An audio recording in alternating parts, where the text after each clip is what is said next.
Hello everyone, welcome to my channel. The Clown in the Tree. This happened to me when I was 14. It was the same year everyone was talking about creepy clowns lurking in random places. The stories were everywhere, but I never took them seriously until I had an encounter of my own. I was sitting alone in the living room. My parents had gone to my grandparents' house for the evening, leaving me home by myself. But instead of feeling free, there was a strange unease I couldn't shake. I texted some friends, inviting them over to kill time John and Emma. We played video games for a while, but after a few hours, we got bored. John had an idea. He said, "Let's go into the woods." There was a forest right behind my house that we usually avoided, especially at night. But it was still light out, and with nothing else to do, I agreed. We gathered ourselves and headed out. Part of me regretted it as soon as we left the house. The forest was dense, tall trees casting cool shade, but we weren't scared. We joked around, tossed sticks, and laughed about nothing. We had been there for about 20 or 30 minutes when we heard something strange. Someone was crying. The sound was faint but unmistakable, like sobbing, desperate, coming from deep within the trees. We all stopped, staring at each other. John was the first to break the silence, whispering tensely, "What the hell is that?" None of us knew, and Emma suggested we go check it out. I wanted to say no, but before I could, everyone was already heading towards the sound. My heart started pounding hard. Something felt wrong, like we were walking into a place we shouldn't. As we got closer, we saw a figure slumped on a large branch of an old tree. It was a man, dressed as a clown.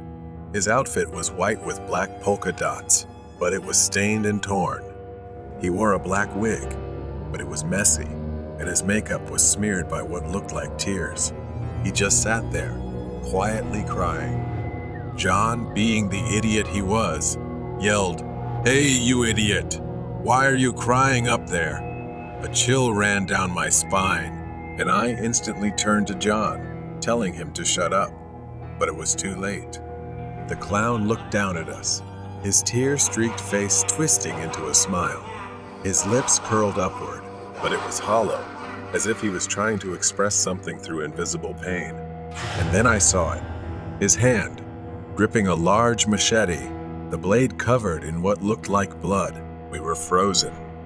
He just sat there, staring at us, his smile widening grotesquely, yet his eyes were cold, emotionless.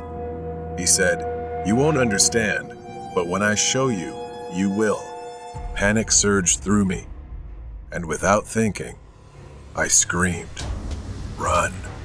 We scattered, running in all directions. My heart pounded, my feet barely touching the ground as I sprinted towards home. The forest seemed endless, branches scratching at my skin as I ran. I could hear the others screaming, their voices fading as we were separated.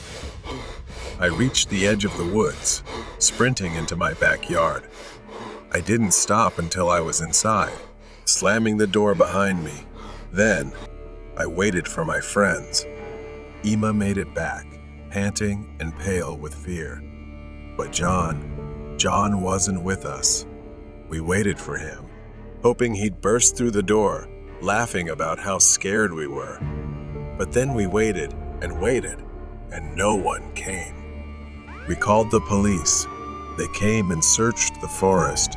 We told them everything: the clown, the machete, the crying.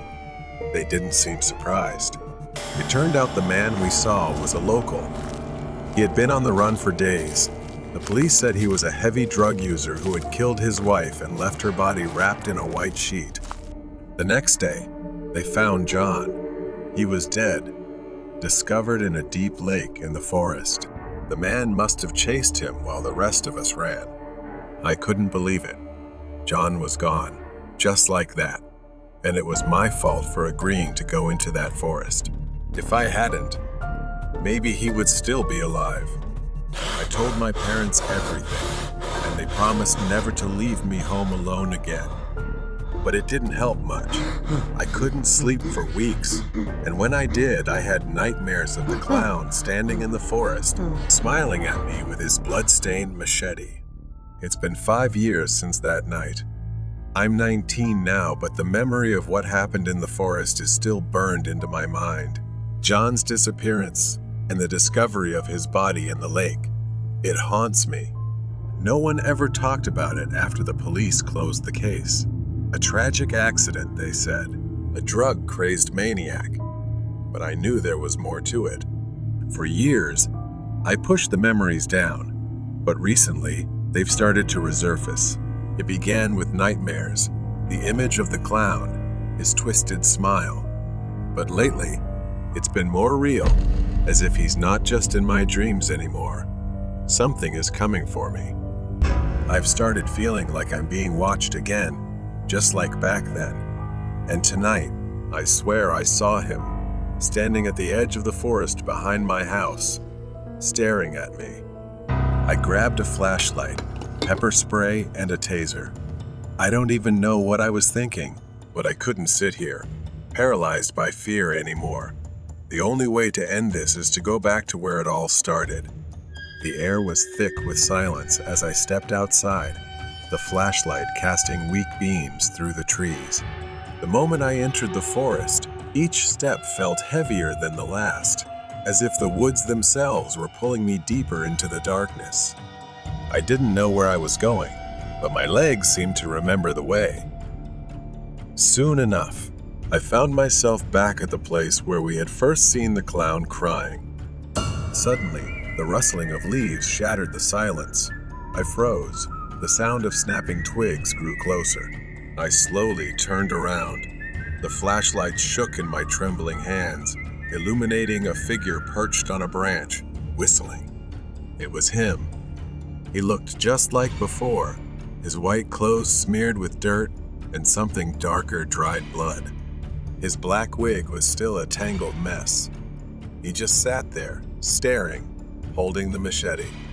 The clown tilted his head, his smile twisting even more as he jumped down effortlessly, walking slowly, deliberately toward me. He said, "Welcome back."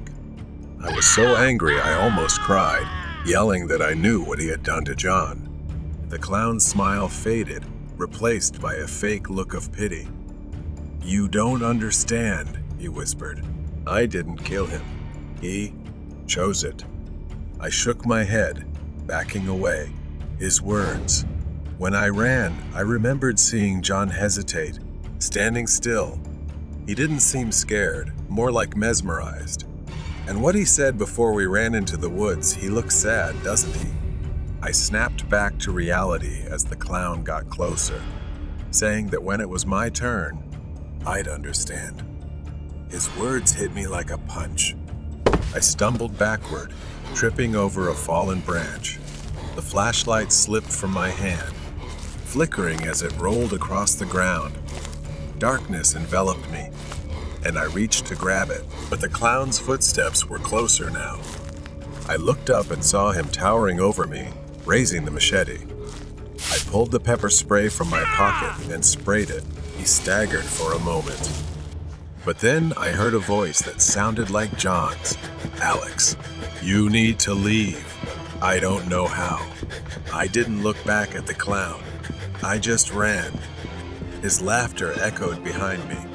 Suddenly, I was standing in my backyard, alone. The forest was quiet now, the house dark and still. I rushed inside and called the police, convinced he was still out there. When the police arrived this time, he was there. They found him crouched near the lake, clutching the machete. His clothes were soaked in blood and dirt. He didn't resist when they approached. Later, they interrogated him for hours. The clown believed he was chosen to lead people to the other side. The police dismissed it as the ramblings of a madman. But even then, I knew something darker was at play.